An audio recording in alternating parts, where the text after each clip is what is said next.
Bonjour et bienvenue chez Vanout. Aujourd'hui, on va regarder, juste faire un petit rappel comment configurer un serveur DHCP. Donc, le serveur DHCP, on se rappelle, c'est pour être capable d'émettre des adresses IP dynamiques à des appareils ou des ordinateurs qui sont sur un réseau. Donc, ça se fait automatiquement avec le service DHCP qui peut se trouver soit sur un serveur, comme un serveur Windows Linux, ou sur un routeur. Donc, ce qu'on va faire maintenant, c'est de le configurer sur le routeur. Notre routeur, c'est un routeur pfSense.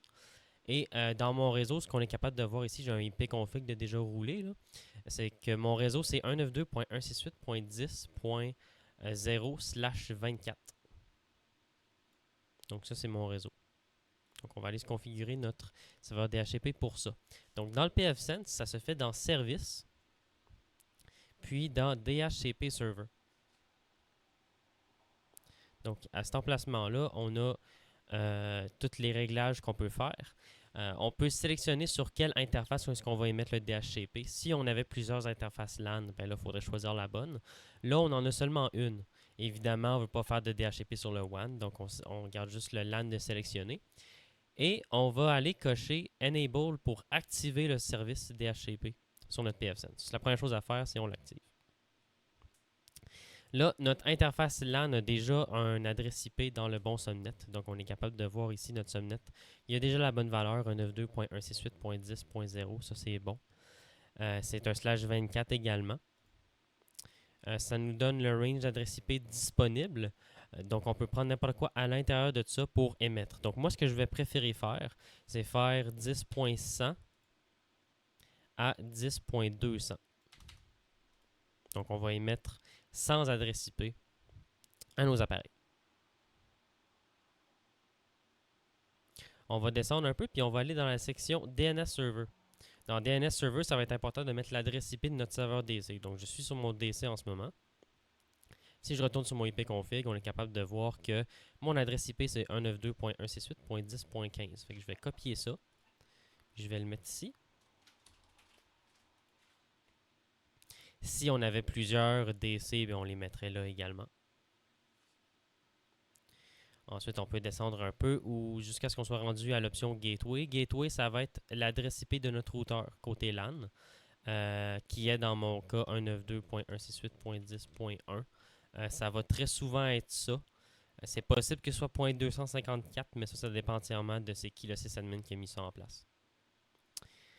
C'est quoi le nom de domaine du domaine AD? Donc, la façon la plus rapide de faire ça sur un DC, si je mets son curseur sur l'interface réseau, vous voyez, moi, je ne le vois pas. Donc, je vais aller dans mon Server Manager. Puis, dans Local Server, je vais être capable de voir ici mon domaine, c'est classe.local. Donc, je vais taper classe.local.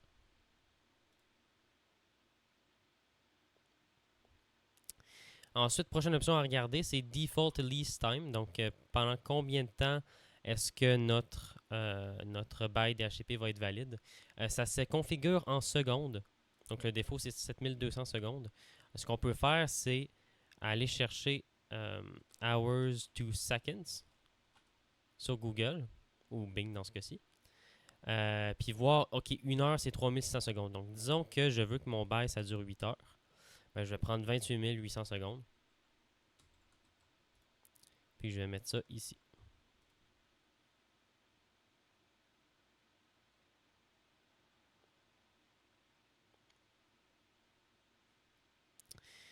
C'est tout ce qu'on a à faire de base pour configurer un service DHCP.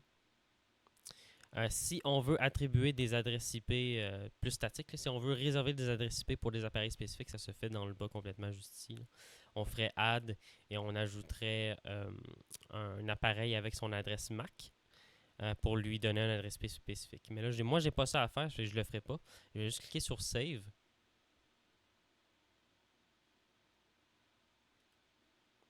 Et ça me dit que ça a réussi. Maintenant, si on veut aller voir le statut du service DHCP, on peut aller dans Statut puis dans DHCP Leases.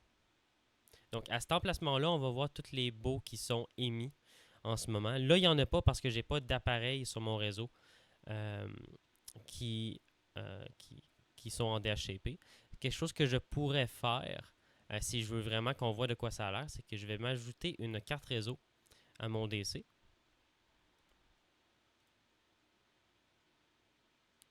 Toujours en host only. Je vais faire save là-dessus.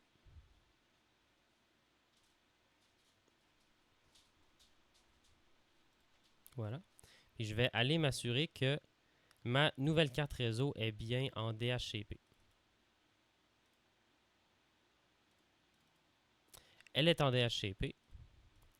Donc, si j'ai bien fait ça, normalement, si je reviens ici et je fais un beau petit refresh, je devrais voir un by DHCP apparaître.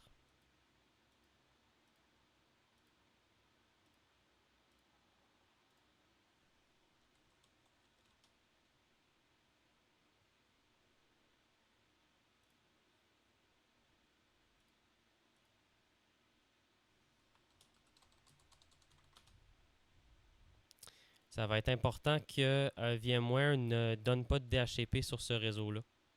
Ça, c'est une chose à vérifier que je n'avais pas faite. Donc, ça va être à décocher cette case-là, Use Local DHCP Service to Distribute IP Addresses to VM. Faut pas que ça émette du DHCP. Fait juste faire save là-dessus. Et normalement, si je fais un ipconfig release,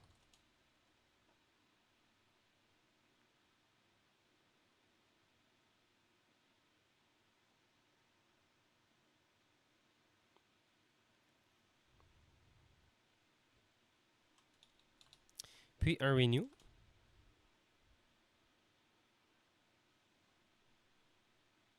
voilà, là, ça a fonctionné. Puis si je fais un refresh là-dessus, j'ai mon byte DHCP. Donc, l'adresse IP.100 a été donnée à l'appareil avec cette MAC adresse-là qui porte ce nom-là sur le réseau, ROYADC01. On voit que ça commence, le bail va débuter le 21 juillet, qui est aujourd'hui, et va terminer à minuit ce soir.